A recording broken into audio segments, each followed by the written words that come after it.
think of it like Formula One meets America's Best Dance Crew. So we got the 6 best teams. They've won 22 championships. They've been on 14 TV shows. Truly the best of the world. Just coming, the launch event was over 100 million views coming out the gate. I've got the great privilege of being here with Connor. Connor's someone who I've gotten to know over the past year, a founder, just great human being, and doing some pretty incredible stuff. So Connor, please introduce yourself. Hey, what's up, guys? I'm Connor Lim. I'm the co-founder and the commissioner of the International Dance League, which is the first pro global league for dance. You can think of it like Formula One meets America's Best Dance Crew. Man, commissioner sounds nice. It does sound cool. Connor, your origin story, before you even got into the IDL, is you've been a dancer. Your wife, Tiffany's been a dancer. I see your daughter doing things in the Brunson jersey, dancing. Like, tell us about how it got started, and kind of that pivotal moment where, you then got into Steezy, that then became the IDL. But I think the origin story of you being an actual dancer yourself is such an important part of why there is so much success in the IDL. So tell us a little bit about that. Yeah, man. So I was 13 years old when I first discovered breaking. I saw someone do a windmill and I was like, that's the coolest thing in the world. I now have to do that forever, obviously. Yeah. So I moved to LA. I joined some of the best teams in the world. I competed, but naturally at a certain point, it was like, hey, what are you going to do with this, right? This is 17 years ago. This is before influencer was a thing. So for me, it was like, hey, I ended up in marketing, as we all do, right? So funny enough. Catch-all. Yeah, funny enough. So then at that point, there's so much stuff happening on the internet, like BuzzFeed, Mashable. There's all this content coming out. And I realized you can learn anything on the internet, but dance was still something that wasn't being shared, right? It was very cool kids club. We talk about this at dinner, after rehearsal, but it wasn't being shared on the internet the same way. Obviously, there's viral videos. Do you think it was protecting? It was people on the inside protecting kind of that inner circle and the art of it? And do you think it was a function of a generation having to really just pay it forward and get everybody on it? Was that part of what may have kept it small before it exploded? I think so, a little bit. I think it was also just nobody was just doing it, right? I think the format of how people were producing content at the time was so new that nobody knew to say, hey, look, we can actually do educational content this way online. But I think, me being in my early career, I was looking up how to do SEO properly, how to buy media on Facebook, because nobody knew how to do it yet, right? So there's all this really interesting stuff, and we applied that to dance, which is why Steezy, which actually started as a blog, took off the way that it took off. Yeah. So Steezy became a place where consumers can read, learn, and that community then became something obviously much bigger during the pandemic, right? Yes. So basically, what Steezy originally was just this blog that was sharing tips and tricks and what have you. But then what we realized were people were reading our blog all over the world, right? So people were literally emailing us going, hey man, I read your blog religiously. I want to learn to dance, but there's no classes near me. What do I do? And so that's where that went from blog to leading platform for online dance classes, which is Masterclass for Dance. And then that became millions of users in over 100 countries. So then there's obviously many people that are going to tune into this that have a passion. And they're like, man, I wish I could just make my passion my job. And you went from a blog to a platform to a massive community, and you took capital along the way. So what was the way to present that? Was it just read the blog, look at the engagement? How did investors properly get into the mix? That's a really good question. That was really hard in the beginning because me, my co-founder, we didn't have any background in that world, right? He's an engineer, and so he understood tech to some extent, but raising capital and being an entrepreneur is completely different skill set, especially if you're not plugged into that network. Right. And so it took a long time to tell that story. And being a founder, it's storytelling. People have to understand where you're coming from, where you're going, and being able to paint that story isn't so simple. So it took a long time, but of course now we know how to do that.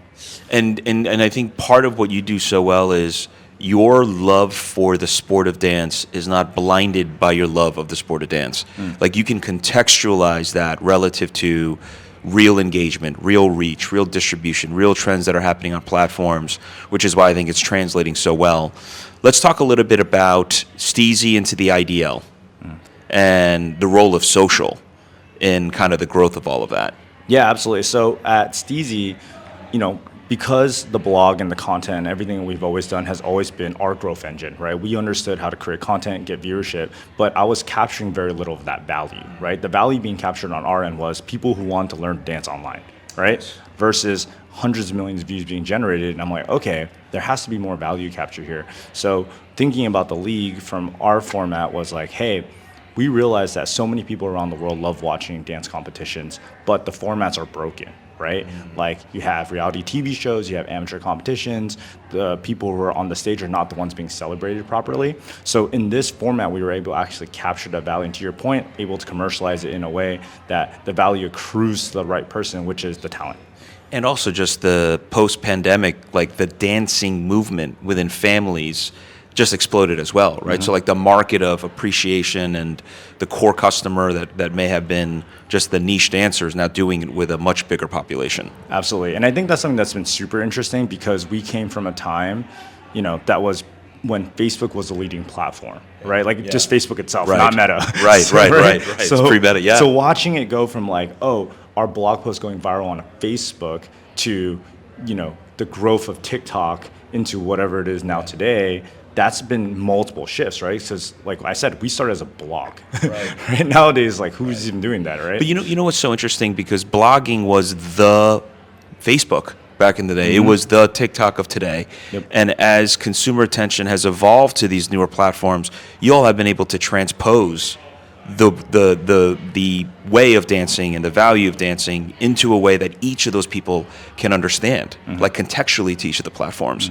And now dancing, I mean, let's talk a little bit about the IDL and just the sheer, like, hundreds of millions of views are coming in organically, which shows you how big the market is.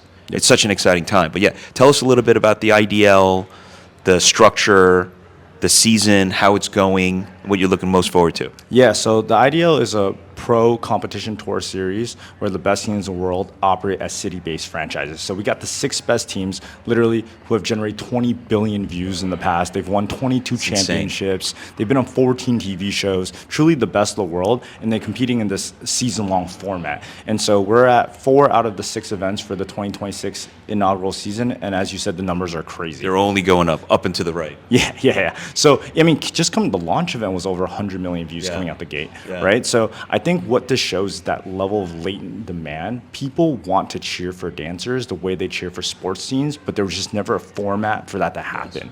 So the structure of everything we do, from like the content that we put out to doing the press conferences, everything allows people to be fans of dance in a completely different way than that they already are online, which is that they love to watch it, but now they can build a relationship with the dancer at a deeper level. You know what I always love about these moments is when something new like this comes, it really tests marketers and their ability to understand where culture is moving and how it's different from their incumbent buys and partnerships that they've had, which is why just a big shout out to Patrick O'Keefe at ELF and Honda as a partner.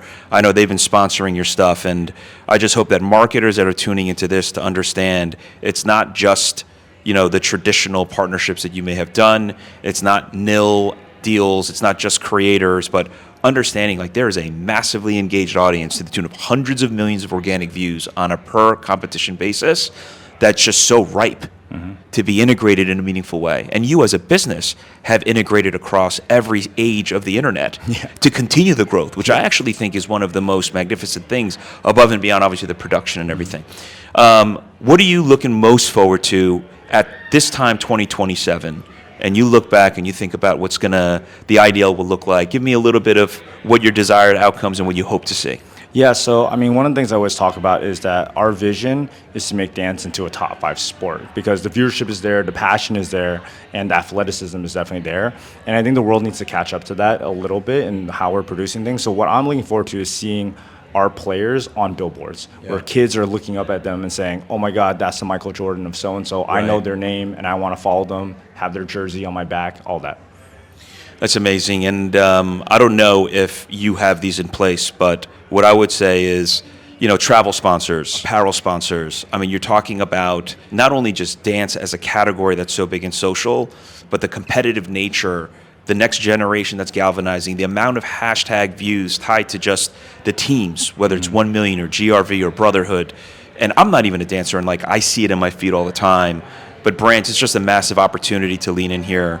So please do. And I can't wait to see where this goes. So thanks. Congrats on all the success, Connor. Yeah, thanks for having me.